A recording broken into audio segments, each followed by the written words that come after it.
abogado, y he hecho pues algunos estudios de posgrado, unas especializaciones y unas maestrías. La última que terminé el año 2017 fue una maestría en Derecho Administrativo, y estoy en este momento iniciando un doctorado en Derecho en la Universidad Autónoma Latinoamericana de la ciudad de Medellín. Me he dedicado a la vida académica. Esta exposición que quiero hacerles del Foro de Sao Paulo es desde lo académico. Yo dicté durante 8 años en la Universidad de Medellín y en la Universidad UPB una materia que a los abogados portentados y que tienen algún prestigio pues no les gusta hacer, porque consideran que es una materia de relleno, que es sociología jurídica, y evidentemente esa es una materia de relleno, porque rellena al abogado de ser humano, pero como a los abogados no les gusta dictarla, entonces esa materia de relleno se la entregan a los sociólogos salidos de la Universidad de Antioquia, que son completamente de izquierda, y esos sí rellenan al que va a ser abogado con toda la teoría de la sociología jurídica de izquierda. Entonces nosotros que debemos defender una sociedad libre, lo que decía el señor general, que respete absolutamente los derechos, realmente los derechos humanos de los seres humanos, pues nos convierten a esos abogados en los que llegan a ser el principio de la justicia, como dice la ley 270 del 96, es un principio esencial. Entonces nos lo convierten en esencial, pero para la izquierda. Por eso nos pasa. Y ustedes ven en este mismo momento que la sala civil, penal de la Corte Suprema, de 9 magistrados que tiene, pues hay 7 procomunistas, formados por esos que les dictan sociología jurídica de izquierda, y nosotros vivimos felices. Y nosotros en nuestra casa, incluso los hijos de muchos de los que están aquí que han estudiado Derecho, seguramente los formaron esas personas. Yo les decía a mis alumnos, ese era el primer día de clase, para que ustedes no digan ahí por detrás de la espalda, allá viene el profe, el que dicta materia de relleno. Yo les decía, sí, esta es la materia de relleno, porque aquí nos venimos a rellenar de seres humanos. Lo que ocurre es que yo no los voy a rellenar con las teorías del Partido Comunista, sino que vamos a verlo desde un plano completamente distinto, aprendiendo, analizando y haciendo todo el contexto histórico y jurídico de todo lo que nos ha pasado, pero desde un ángulo diferente. Porque yo siempre le decía a los muchachos, pues esto es muy sencillo. Esto nos rellena de seres humanos y nos enseña a hacer cosas como estas, o a pensar, a preguntar, a tener razonamiento. No les dé pena preguntar, porque aquí nos enriquecemos preguntando. Lo que pasa es que hay que ser organizados al preguntar, y entonces yo siempre les decía, hagan sus preguntas al final de la clase, para que no me interrumpan, porque como uno ya empieza a ponerse viejito, entonces si pierde el hilo, se le va la paloma, y entonces tiene uno que volver a pensar mucho para recorrer el... Entonces, primera pregunta que le hacía, ¿por qué el agua moja? Si ustedes hacen esta pregunta en un salón de clases, les decía a mis muchachos, pues seguramente que muchos se reirán, pero habrán muchos que no saben responder. ¿Por qué un carro Mazda se llama Mazda? Esa es la razón social de ese vehículo, o sea que eso tiene un contenido jurídico. y corresponde a una razón social con contenido jurídico, y le pusieron ese nombre porque para los dueños y los que desarrollan eso significa alguna cosa. Toyota, por ejemplo, ¿qué significa Toyota?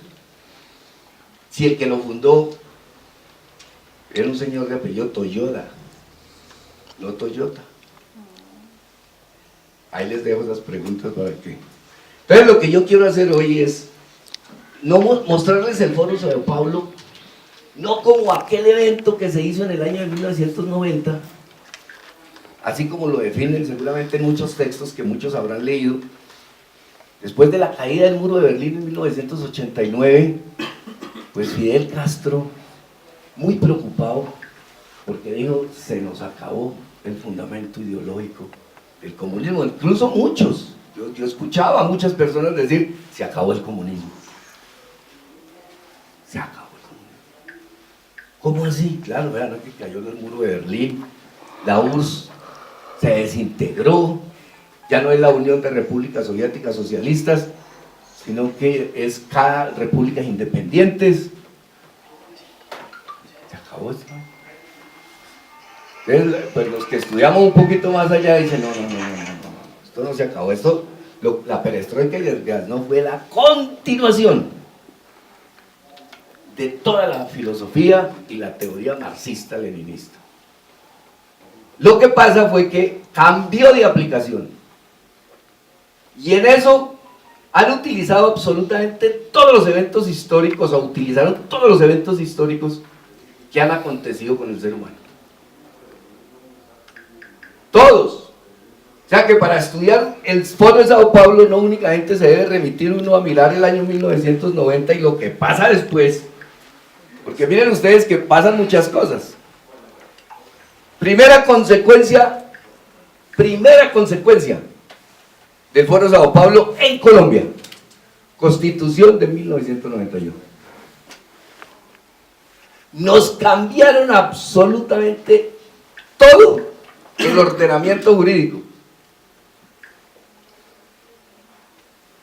Y ustedes vieron que nos pusieron a hablar de derechos humanos en una forma exorbitante, pero los derechos humanos de la izquierda, no los derechos humanos de este lado, sino de allá. Y entonces los mismos jueces y los fiscales, cuando nace la fiscalía, dicen, no señor, es que la unidad de derechos humanos es para interpretar y darle la interpretación que el juez quiera darle a ese contenido de derechos humanos, porque lo que aquí se tiene que hacer es respetar la dignidad humana de ese luchador social, no de ese que defendía la república, sino de ese luchador social que atacaba a la república. Y nos metieron en el cuento y hoy estamos en este cuento. Entonces miren ustedes, vea, eso surge, hágame las preguntas después, porque si me saca del contexto, le cuento que después no me vuelvo a hilar. Anote la preguntita y al final tratamos de hacerle esto. ¿Cuánto tiempo tengo, por favor? 20 minutos. Ya acabaron. Ya se acabó. Bueno, entonces, es que si no entendemos que el Foro de Sao Paulo es el compendio de todas las cosas que nos han pasado históricamente, pues única y exclusivamente seguimos viendo lo que le ponen a uno en internet del Foro de Sao Paulo, año 1989, año 1990, y ustedes ven que después del año 1990 solamente no cambia la Constitución, de Colombia, y no también cambia la de Bolivia, cambia la de Ecuador. Bueno, al final hay una cantidad de cambios impresionantes de constituciones y cambia todo el ordenamiento jurídico.